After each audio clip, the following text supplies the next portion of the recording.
ومولانا محمد وعلى آله وصحبه أجمعين. أما بعد، خصوصا من صنف هذا الكتاب رحمه الله تعالى ونفعنا به وبعلومه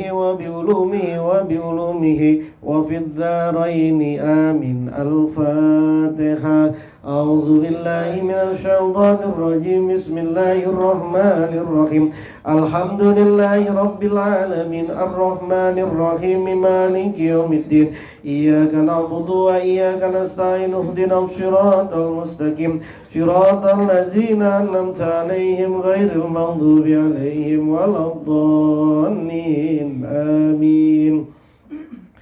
Bismillahirrahmanirrahim. Para asatidz, sahabat-sahabat sekalian, melanjutkan pembacaan kitab Mukhtasar Kitab Hikam Ibnu Athaillah yang diikhtisorkan oleh Syekh Muhammad Shaleh Darat. Hikam ke-142. Kalau dalam aslinya 142, kalau dalam mukhtasornya 93. Kalau dalam kitab asli 142.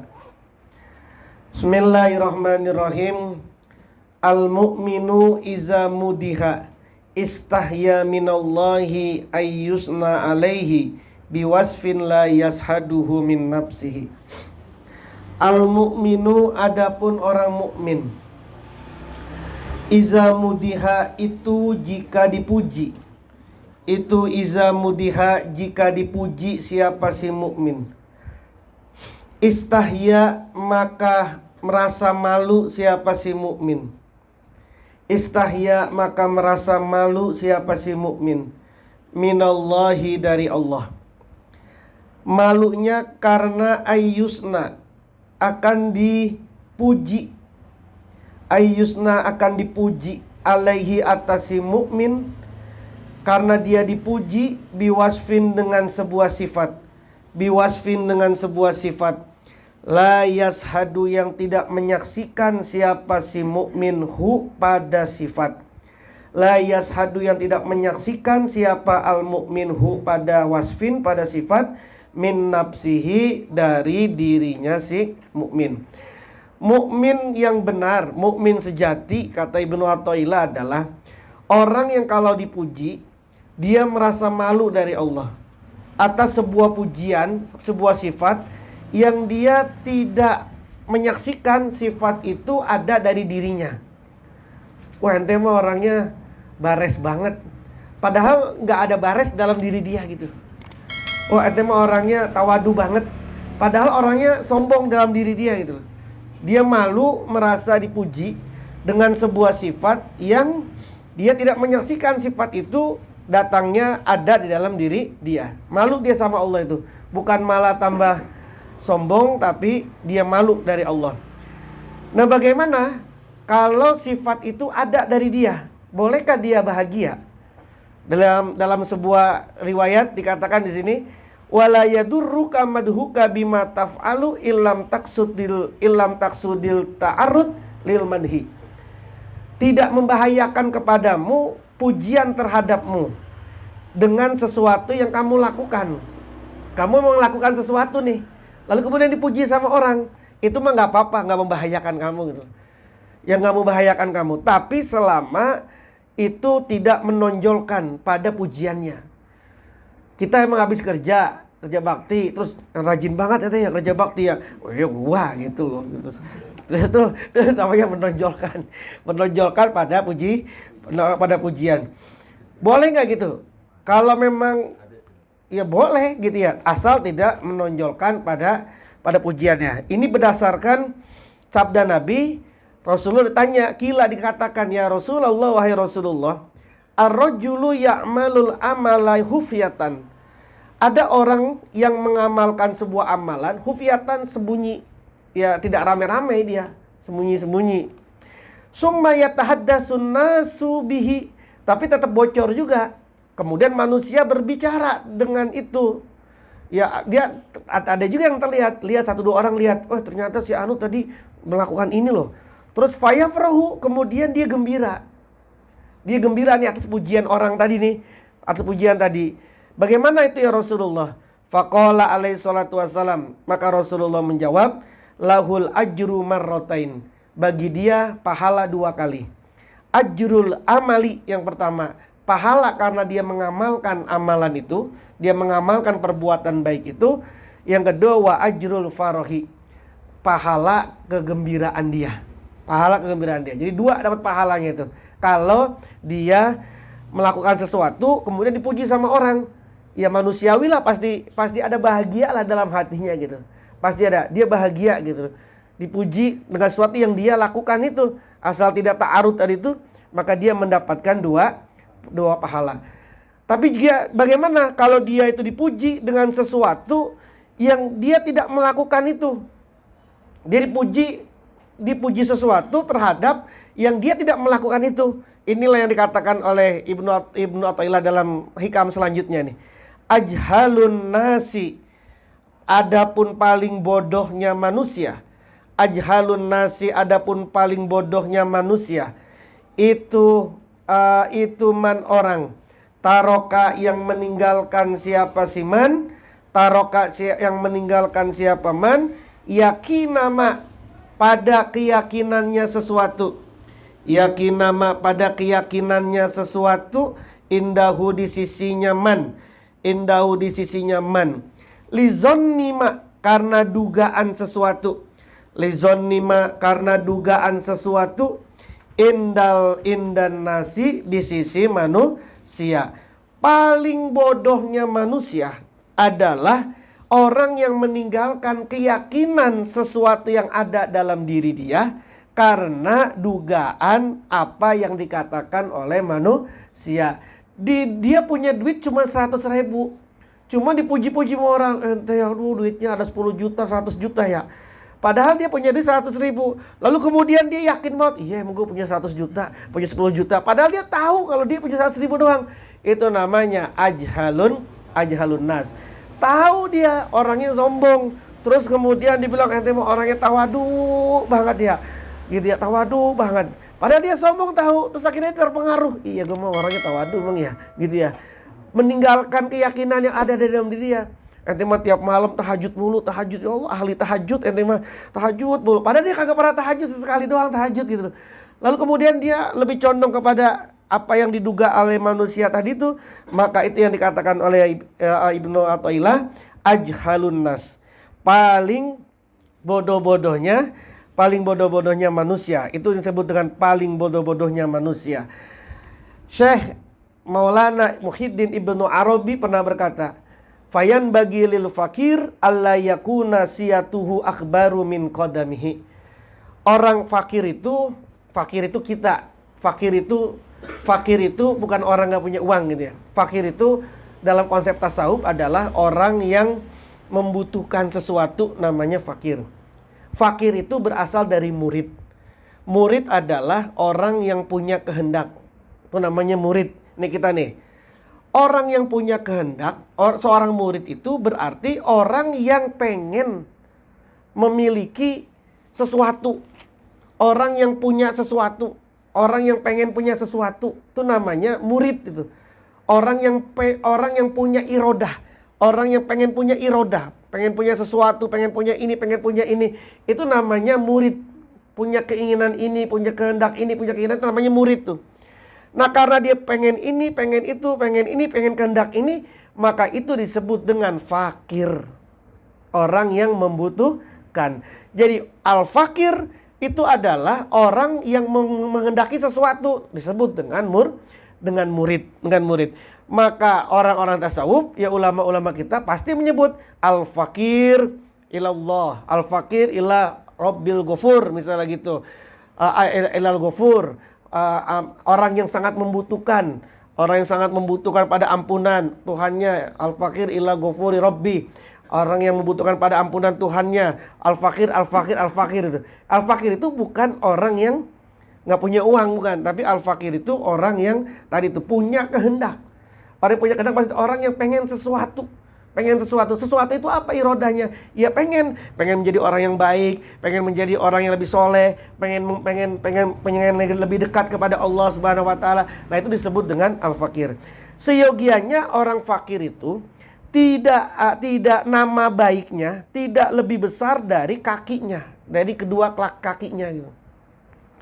Kalau dia masih seorang fakir, masih seorang murid, jangan punya nama besar yang lebih besar daripada kakinya. Itu istilahnya Ibnu Arabi itu.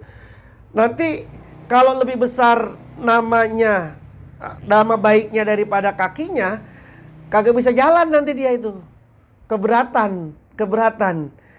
Kalau udah keberatan akhirnya milih-milih mau ke sono. Bukan level gua di sono mah, gitu ya. Terus mau acara sini, duduk sini. Bukan level gua, duduk sini, duduk sama sono gua mah, gitu ya. Itu karena masih al-fakir tapi merasa punya nama baik yang besar. Bal akan tetapi yakunu qadamuhu akbaru min siyatihi. Tapi seyogianya itu kedua kakinya itu lebih besar daripada nama baiknya. Wa qadruhu akbaru min da'wahu. Kemampuannya lebih besar daripada pengakuannya. Jangan pengakuannya lebih besar daripada kemampuannya. Ngakunya bisa ini, padahal kemampuannya cuma bisa ini, gitu loh. Maka dikatakan wa qadruhu akbaru min da'wahu. Kemampuannya itu harus lebih besar daripada pengakuannya. Nah, tadi kata Ibnu Athaillah, paling celaka-celakanya, paling bodoh-bodohnya manusia adalah menyangka sesuatu yang diduga oleh manusia padahal dia punya keyakinan yang beda terhadap dirinya. Quran mengatakan wa yuhibbuna ayyuhmadu bima lam yaf'alu fala tahsabannahum bimafazatin minal azab. Mereka senang ayyuhmadu dipuji bima lam yaf'alu, dengan sesuatu yang mereka tidak lakukan. Fala tahsabannahum, maka sungguh jangan kamu sangka mereka bimafazatin minal azab, bisa terlepas dari azab. Iza atlaqo, masih terus nih. Kalau kemudian kita tetap dipuji sama orang, memang kita melakukan itu, terus kemudian kita dipuji terus sama orang, maka apa yang dilakukan? Iza atlaqo, jika mengucapkan siapa Allah. Iza atlaqo, jika mengucapkan siapa Allah as-sanaa, pada pujian, alaika, atasmu. Kalau Allah mengucapkan sebuah pujian atasmu, maksudnya ala alsinatinas, atas lisan-lisannya manusia. Ya bukan Allahnya yang memuji langsung kepadamu gitu, tapi melalui lisan-lisannya manusia. Jadi kalau Allah memujimu melalui lisannya lisannya para manusia, maka walasta, dan tidaklah siapa kamu, walasta, dan tidaklah siapa kamu, biahlin, dengan ahlinya, dia muji, kamu ini pinter banget ya, ahli ini, padahal kita nggak ahli banget, nggak pinter banget, tapi engkau dipuji dengan keahlianmu, kau bisa ini, padahal nggak ahli banget kita. Maka apa yang perlu dilakukan? Fa'asni, maka pujilah siapa kamu alaihi, atas Allah, bima, dengan sesuatu, huwa yamma, itu huwa ya Allah, bima, dengan sesuatu, huwa ya Allah, itu ahluhu, ahlinya Allah, ya ahlinya ma, itu ahluhu, ahlinya ma. Jadi pujilah Allah yang memang pemilik pujian itu. Jadi kalau dipuji sesuatu yang memang kita kemudian tidak punya ahli di dalamnya, kita bukan ahlinya, kita bukan berhak untuk pujian itu, kembalikanlah pujian itu kepada Allah. Nah, dari tiga mikam ini, maka kemudian dikatakan annasu fi halatil madhi wazzammi ala salasati aqsam.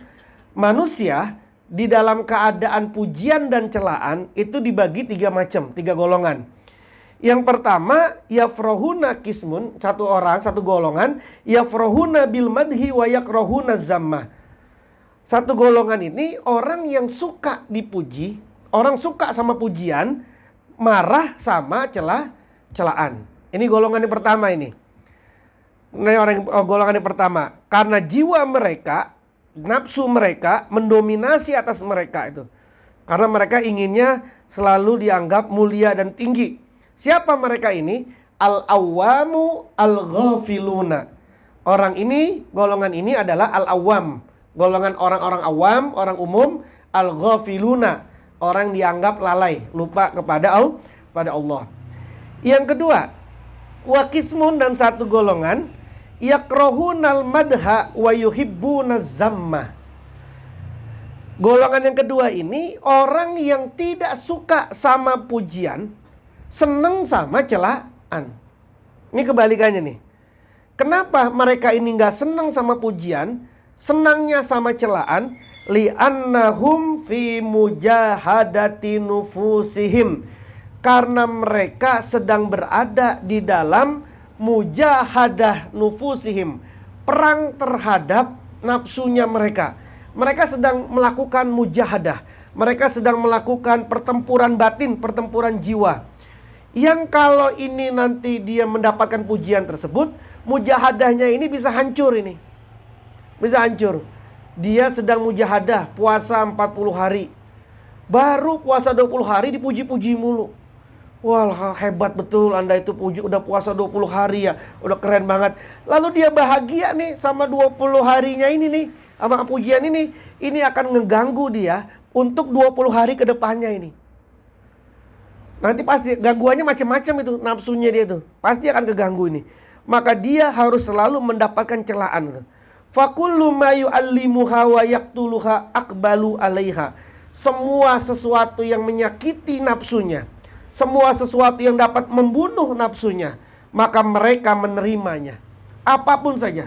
Pokoknya yang bisa membunuh nafsunya, yang bisa menyakiti nafsunya, dia terima itu.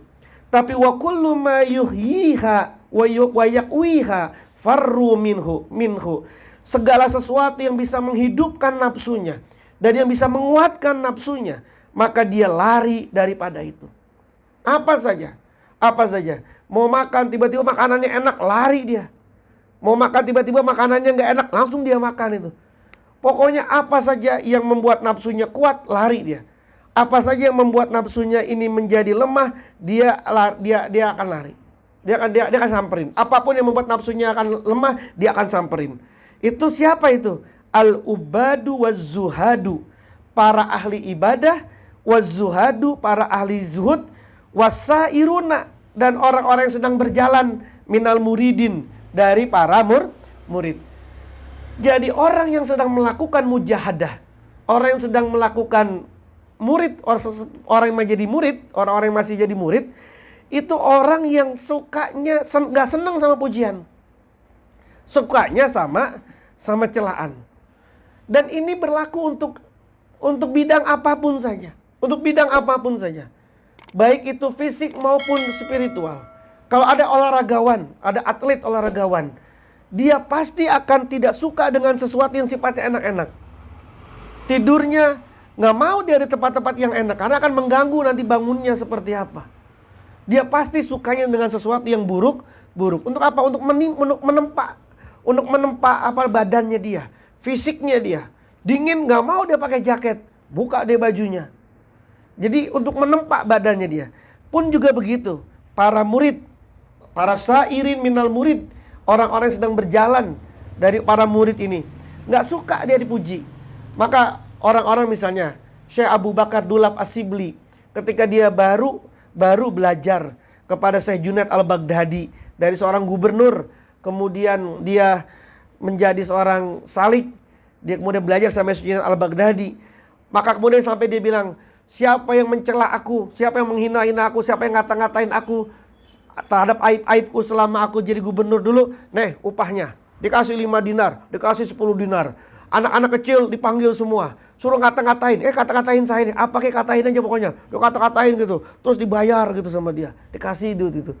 Segitu ekstrimnya itu Syekh Abu Bakar Dulab As-Sibli itu. Untuk nimpa ini itu, untuk nempa di batinnya, dirinya itu. Nah, itu golongan yang kedua.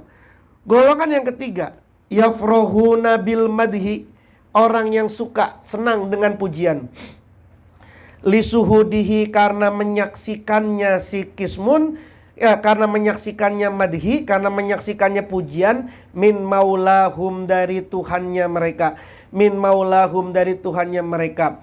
Wayan kobiduna dan tidak senang. Wayan kobiduna dan tidak senang minazami, dari pujian, dari celaan, lisyuhudihim, karena menyaksikan mereka jalaluman, keagungannya zat tawallahum, yang menguasai mereka. Wahum al-arifun, mereka adalah para ahli makrifat. Tingkatan yang tertinggi adalah yang ketiga tadi ini, yang udah paling yang paling puncaknya adalah orang yang kembali senang dengan pujian. Orang yang senang dengan pujian, tapi senangnya pujian ini tidak dengan dirinya, karena menyaksikan itu semua adalah dari Allah Subhanahu wa ta'ala. Dan dia tidak senang dengan celaan. Kenapa? Karena dia menyaksikan sesuatu yang gak baik yang datang dari Allah. Kenapa? Karena dia sudah arif gitu loh. Jadi tangganya itu yang pertama, orang itu harus tidak boleh suka dengan pujian. Lalu kemudian dia beriadoh, sampai kemudian dia suka lagi dengan pujian itu, tapi sukanya dengan pujian itu dengan perspektif yang baru gitu. Kenapa? Karena dia sudah arif. Kalau dia masih orang awam tadi itu, nggak boleh dia suka. Dia suka dengan pujian karena dia menyaksikan nafsu dia ini masih suka dipuji. Wah, gue mah senang kalau dipuji. Ngeliat dirinya sendiri, dirinya sendiri. Itu yang tadi orang awam tuh. Maka kemudian harus dibalik. Dia harus suka sama celaan, tidak suka sama pujian, dibalik. Nanti kalau proses ini sudah berhasil, maka dia akan balik lagi kepada yang tadi itu, balik lagi dengan konsepsi yang baru. Dia suka dengan pujian, tapi tidak lihat dirinya sendiri nih. Dia melihat karena itu semua datangnya dari Allah. Pun juga begitu. Semua hal itu dibalikan dulu untuk balik lagi gitu. Jadi misalnya ada orang dulu punya uang, lalu kemudian melakukan sesuatu mujahadah, dunia dipegang sama dia. Tapi dengan perspektif bahwa dunia adalah segalanya bagi dia. Lalu kemudian dia membalikan dunia. Yang tadi dia punya dunia segala macam, akhirnya dia tidak punya dunia. Dibalik nih, tidak suka lagi dia sama dunia. Pokoknya ngindarin dunia. Ngindarin dunia atau dihindari oleh dunia. Ini ada dua. Atau bahasa lain, miskin sengaja miskin atau memang dimiskinkan gitu loh. Sengaja miskin atau memang miskin beneran gitu loh. Itu pokoknya dua hal itu dah. Tidak punyain dulu gitu loh. Nanti setelah dia itu sudah mantap di sini, maka kemudian nanti diisi lagi sama Allah, punya dunia lagi. Tapi ketika dia sudah punya dunia lagi, dia sudah punya perspektif yang baru terhadap dunia. Bahwa dunia yang dilihat sama dia adalah Allah Subhanahu wa ta'ala. Jadi semua prosesnya itu mesti begitu. Pun juga termasuk tadi itu. Suka sama pujian, karena dalam hati dia suka nafsu. Lalu kemudian dibalik, jangan suka sama pujian. Nanti kemudian sampai kepada suka lagi dengan pujian, tapi dengan perspektif sudah ma'rifat. Wallahu a'lam.